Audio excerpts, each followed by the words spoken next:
it is. It's haunting that house. Touched me. He's trying to make contact.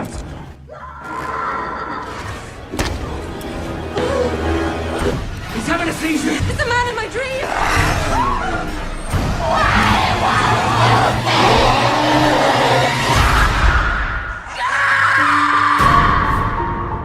Film की शुरुआत 2002 में America के वेक forest में होती है, जहां सारा और जूल्स नाम की दो बहनें एक अनुष्ठान करती हैं, जिससे उनके घर में अजीब चीजें होने लगती हैं।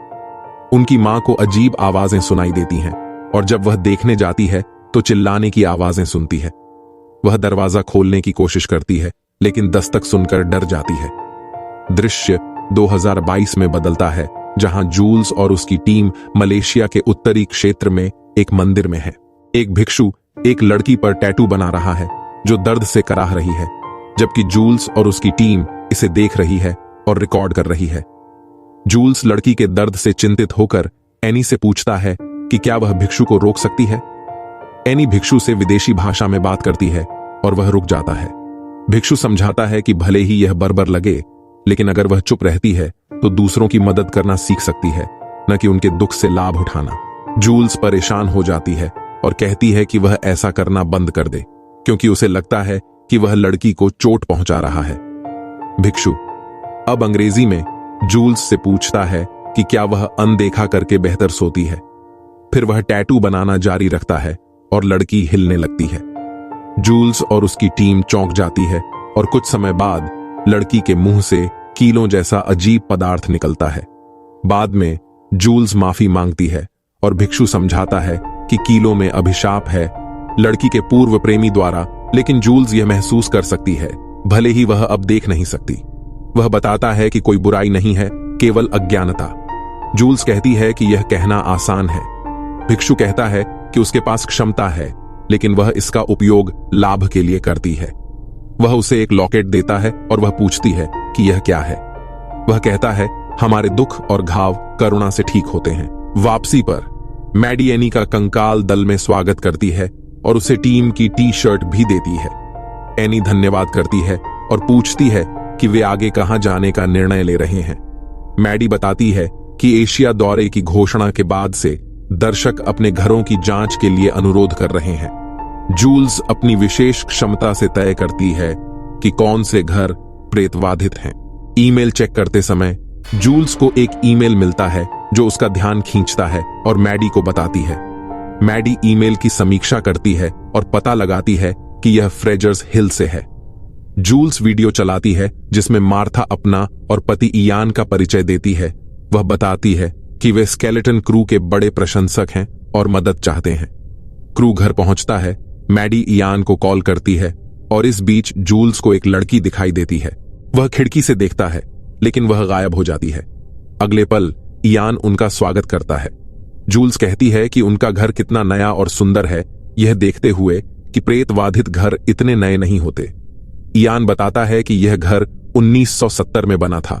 फिर इयान उन्हें मार्था से मिलवाता है, जो अपनी पेंटिंग दिखाती है।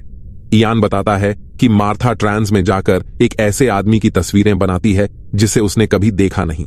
जूल्स पेंटिंग्स देखती है और मैडी से कहती है कि उसे कुछ भी असामान्य नहीं लगता। मार्था कहती है कि अगर इससे मदद मिले तो और भी बहुत कुछ है। जूल्स पूछती है कि क्या वह ऊपर की खिड़की से देख रही थी। मार्था कहती है कि नहीं, वे 6 महीने पहले आए थे। रयान ने कहा कि घर सस्ता था, इसलिए उन्हें खरीदना पड़ा। मार्था ने बताया कि पिछले मालिक ऑस्ट्रेलियाई थे जो यहां कुछ महीनों तक रहे थे। लगभग 2 महीने पहले अजीब घटनाएं शुरू हुईं। वह सो जाती थी, लेकिन हर सुबह घर के अलग अलग हिस्सों में जागती। इयान मिट्टी से सने बिस्तर पर जागता था। फिर मार्था फटे कपड़े दिखाती और बताती कि यह नुकसान उनके संपर्क में आने के बाद हुआ था। उनका मानना है कि जो हो रहा है वह उन्हें डराने या मदद पाने से रोक रहा है। वे टीम को बेसमेंट ले जाते हैं जहां भयानक गंध है। मार्था बताती है कि यह गंध पिछले हफ्ते शुरू हुई थी और उनके प्रयासों के बावजूद बदतर हो गई है। जूल्स को मरा हुआ चूहा मिलता है और वह उसे दिखाता है, लेकिन इयान कहता है कि यह हाल ही में हुआ होगा क्योंकि उन्होंने फर्श साफ किया था और यह पहले नहीं था। मैडी कहती है कि उन्होंने सब कुछ देख लिया है। ऊपर बढ़ते ही जूल्स को एक आवाज सुनाई देती है। वह इसका उल्लेख करती है, रोशनी बंद हो जाती है और आवाज करीब आ जाती है। फिर आवाज फुसफुसाहट में बदल जाती है और जूल्स को रेडियो पर एक विदेशी भाषा में एक पुरुष की आवाज सुनाई देती है। जूल्स रेडियो उठाती है और चेक करती है। तभी एक भूत प्रकट होकर उसकी गर्दन पकड़ लेता है, जिससे वह डर कर भाग जाती है। मैडी जूल्स को दवा लेने से रोकती है और याद दिलाती है कि वह पहले ही ले चुकी है। वह पूछता है कि क्या हुआ था। वह बताती है कि उसने घर में जो देखा वह उसे छू गया। वह बताती है कि वह संपर्क बनाने की कोशिश कर रहा है। मैडी कहती है कि यह अच्छी बात हो सकती है, लेकिन वह कहती है कि वह उन्हें महसूस और सुन सकती है, पर वे उसे छू नहीं सकते। टीम घर में कैमरे लगाती है और मैडी इयान को बताती है कि ये कैमरे कई तरंग दैर्घ्य पर रिकॉर्ड करते हैं और थर्मोसेंसिटिव भी होते हैं। उस रात जब बेन और वुल्फ कैमरों की निगरानी कर रहे थे, उन्होंने देखा कि बेन जाग कर कमरे से बाहर गया और बगीचे में एक पौधे के सामने खड़ा है। अचानक कैमरे खराब हो जाते हैं और उपकरण की जांच करते समय उन्हें मार्था की चीख सुनाई देती है। वे सभी उसके कमरे में भागते हैं और उसे हवा में उड़ते देखकर चौंक जाते हैं। वह मदद की गुहार लगाती है, लेकिन बल उसे फर्श पर गिरा देता है। इससे पहले कि वे समझ पाते, मार्था किसी विदेशी भाषा में चिल्लाती है। फिर उसे घसीटा जाता है और वे उसके पीछे दौड़ते हैं। जूल्स उसकी उंगलियां पकड़ने की कोशिश करती है, लेकिन मार्था की उंगलियां टूट जाती हैं और उसे तहखाने में खींच लिया जाता है। इयान जागता है और वापस भागता है। जूल्स बेसमेंट में प्रवेश करती है, दरवाजा बंद हो जाता है और वह फंस जाती है। जूल्स देखती है कि मार्था डरी हुई फर्श पर बैठी है। मार्था पूछती है, क्या हुआ? जूल्स उसे उठाने में मदद करती है और कहती है, सब ठीक है। वह उसे सीढ़ियों की ओर ले जाती है जब अचानक एक भूत प्रकट होता है और दरवाजा खुल जाता है। अगले दिन वे वीडियो फुटेज की समीक्षा करते हैं और बेन कहते हैं कि उन्होंने पहले भी भूतिया घरों की जांच की है, लेकिन ऐसा कभी नहीं देखा। फुटेज देखते समय जूल्स को एक भूत दिखता है जो उसके बगल में खड़ा है और घूर रहा है। वह भयभीत है और हिल जाती है। जब मैडी पूछती है कि क्या वह ठीक है, तो वह कहती है कि वह ऐसा नहीं कर सकती और भाग जाती है।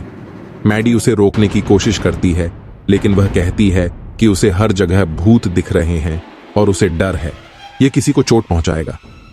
मैडी ने सुझाव दिया कि उसने उससे संवाद किया कि वह क्या चाहता है। जूल्स ने कहा कि उसे नहीं पता कि क्या हो सकता है। वह पूछता है कि क्या होगा और कहता है कि वह शो को ऐसे नहीं छोड़ सकती। जूल्स निराश होकर उस पर शो की परवाह करने का आरोप लगाती है और चली जाती है। एनी बाहर आती है तो वुल्फ पूछता है कि वह कल रात कहां थी। बेन फुटेज की जांच करता है और कहता है कि वह प्रेत बाधा से पहले सो रही थी। एनी पूछती है कि वह किस बारे में बात कर रहा है। वे उसे रिकॉर्डिंग दिखाते हैं और पूछते हैं कि क्या वह पूरी घटना के दौरान सोई थी।